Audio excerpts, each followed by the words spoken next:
অবিরাম।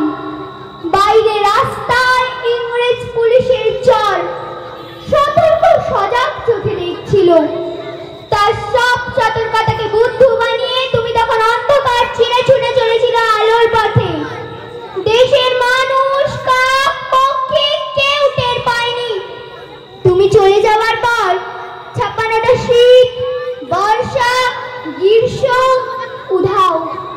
তুমিও সেই থেকে প্রত্যেক জানুয়ারিতে পৃথিবীর এপাড়া ও পাড়ার সব মাটিতে তোমার অনশ্বর পায়ের ছাপ, সব রাইফেলে তোমার বুকের বারুদ, সব কুচকা আওয়াজে তোমার স্বপ্নের ছন্দ। পরশ পাথরের মতো স্বাধীনতাকে খুঁজেছে তোমার অন্তরে লুকিয়ে থাকা খ্যাপা। তোমার গন্তব্য ছিল স্বাধীনতা, তোমার পথ ছিল স্বাধীনতা, তোমার স্বপ্ন ছিল স্বাধীনতা, তোমার প্রেম ছিল স্বাধীনতা। তুমি রক্ত চেয়েছিলে স্বাধীনতার জন্য, তুমি তাই পাথর। যারা স্বাধীনতার আড়ালে চেয়েছিল গদি, চেয়েছিল সিংহাসন, ইংরেজের ছেড়ে চলে যায় লুটের রাজ্যপাট, তারা রইল সুখে। ভারতবর্ষের টাকায় তাদের সুখ, তোমার নয়। ভারতবর্ষের অফিসে আদালতে তাদের ছবি, তোমার নয়।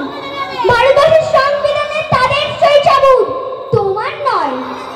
ইংরেজ গরিব মানুষদের পায়ের তলায় রাখত, আমরা বড় লোকদের মাথায় করে রেখেছি।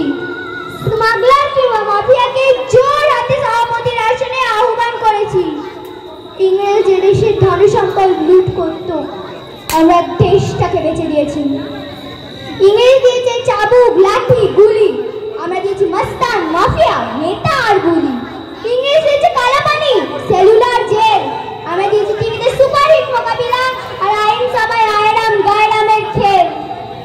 56 বছর আগের এক মধ্যরাতে পরাধীন এই দেশ ছেড়ে তুমি চলে গিয়েছিলে স্বাধীনতার এক স্বদেশে ফিরে আসার স্বপ্ন নিয়ে। তুমি ফিরে আসোনি, স্বাধীনতা এসেছে তার কাঁধে ঝুলি করে নিয়ে এসেছে ভোট নামক রাজস্ব যোগ্য, গণতন্ত্র নামক চিরায়তা মাপজন্যায়, প্রগতি নামক লোক ঠকানোর স্ট্যাটিস্টিক, সংগতি নামক বিস্ফোরণের চুরমার, ঐতিহাসিক নামক মন্দির মসজিদের ঝগড়া, আর হিমাচল ভরিয়ে দেওয়া ভাষণ ভাষণ আর ভাষণ। 56 বছর ধরে তুমি পাথর হয়ে আছো।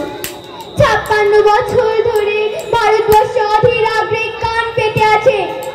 ইথার তরঙ্গে কবে হঠাৎ শোনা যাবে স্বাধীনতার নিজস্ব কণ্ঠস্বর। আমি সুভাষ বলছি, নমস্কার।